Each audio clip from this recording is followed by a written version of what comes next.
Hello ladies and gentlemen, today we are making some Mercedes IMTSA GTO GTU bodies. This mold, I didn't think it was going to be too difficult, but it proved to be a little more complicated than I had hoped for. It wasn't so much settings on the machine, well I guess it was settings on the machine to kind of tweak things then. Placement of some web catchers in the corners to try and eliminate some of the webbing in the corner there. So yeah, that got us. Then also was an issue is that it's hard to kind of see on this. I'll show you the bodies though, but there is quite an undercut in this front grille, which makes the body hard to remove off the mold once it's cast on there. And so I had to tweak the machine settings so that it wouldn't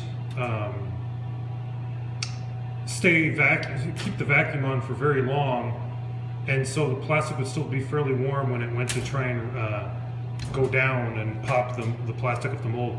Because I ended up trying to get some of these off by hand, and you have to start with this end and pry, which usually causes the body to bend and crease in the corners back here.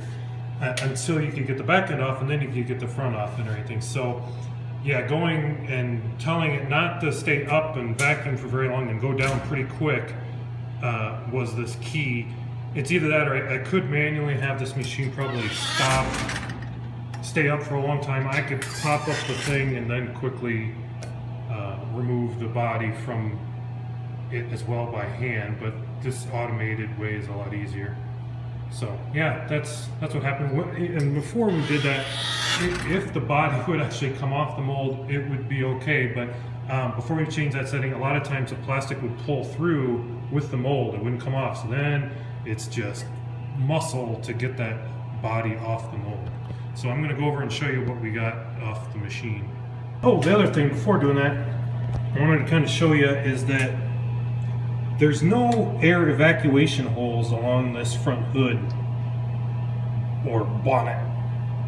And this proves to kind of be a little bit of an issue. You can see up in here there's a hole that gets the air out in the channels.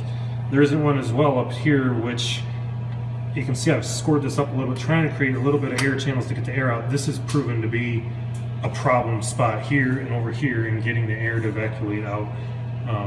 You'll see here when I show you the bodies. This kind of goes in chronological order here. This is one of the first ones. As you can see, the front end came off pretty good.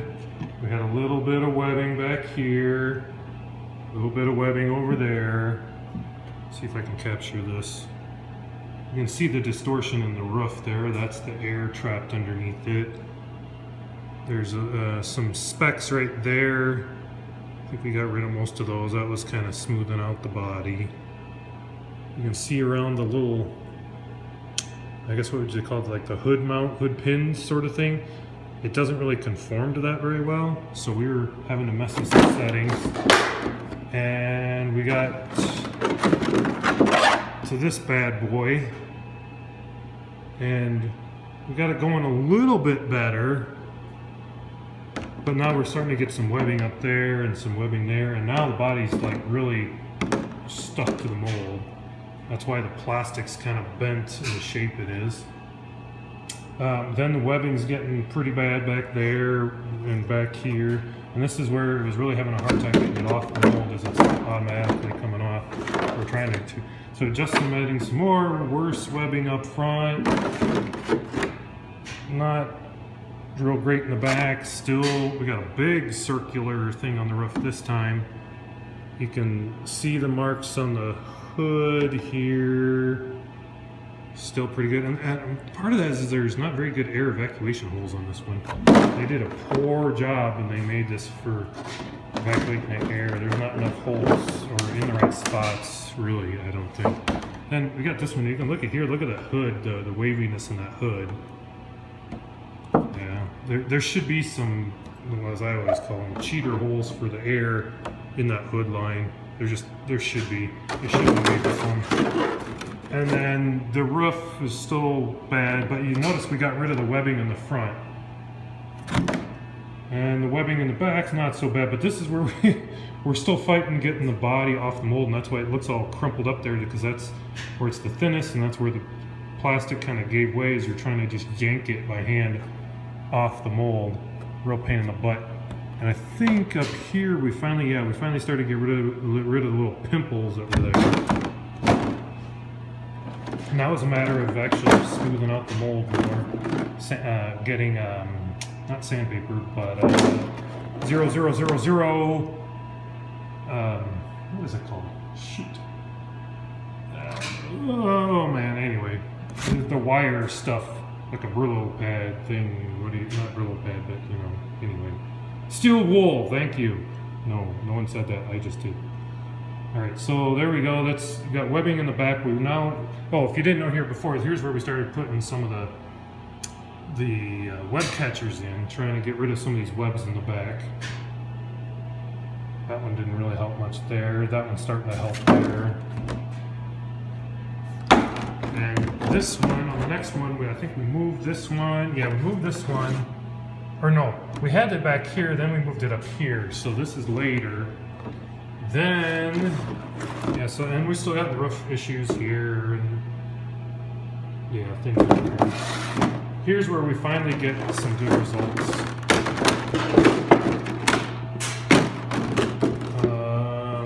We're starting to get better results here. We put that other block over here for web, and that really got rid of most of the web. There's a little bit there, but it's really below the trim line, so it's not a big deal. We moved this block back a little bit further. This one you can see is further forward than that one. But we've gotten this going pretty good now at this stage.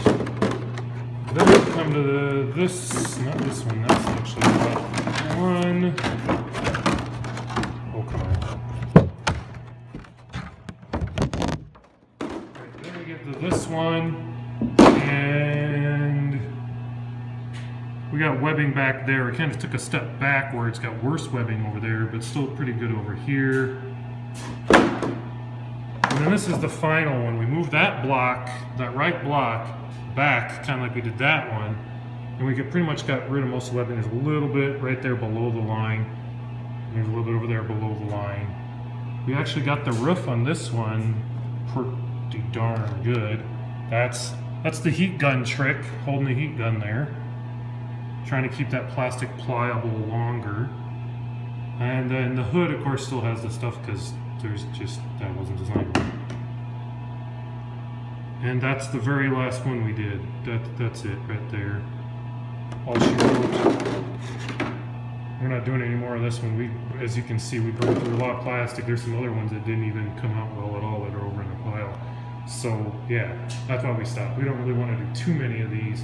We'll try and sell all of these at varying prices and just get rid of them. But now we've got documentation of kind of what are the optimal settings to try and get things at least pretty good, and we'll tweak it from there next time we decide to run this one. But the object is right now is to document every single one, get the mold set up if we need to with web catchers, and then we're all set. And if you noticed on this mold, I'll show you again. On this mold, unlike our other video about how we mount the molds, this one is mounted to a wooden board instead of a steel plate, which gives us a nice advantage of being able to just directly screw in these web catchers. And then that board is affixed to this base, and that's how she goes. And then we put this tape over there to kind of seal up the edge to make sure air doesn't come out too much out the side here. And it's all directed, sucking air in, blowing air out through the mold as much as possible. And one thing we might be able to do to see if we can make this work better, and I forgot to do it on this one, is we get a real thin wire and we put it through all the little holes. Make sure it is evacuating all the holes. There's not gunk and debris and stuff in there preventing that. We have seen some of those that have had blockages in it, and that can prevent, a good form of the plastic over. But I don't think in this situation that's our problem. Our problem really is just there's no holes along here, and it really needs some holes to help evacuate that air with that big flat spot. And really almost this does too. We're looking at getting really, really tiny drill bits to put some holes in a lot of these to help us to make just easier. And they're going to be a smaller diameter even than these, so they hopefully won't show up too bad when they're you know, molded and everything. But we'll see. We'll try it on a one mold we don't care too much about and see what happens. And the worst comes to worst, we just fill in the hole again. All right, that's it. Have a good one.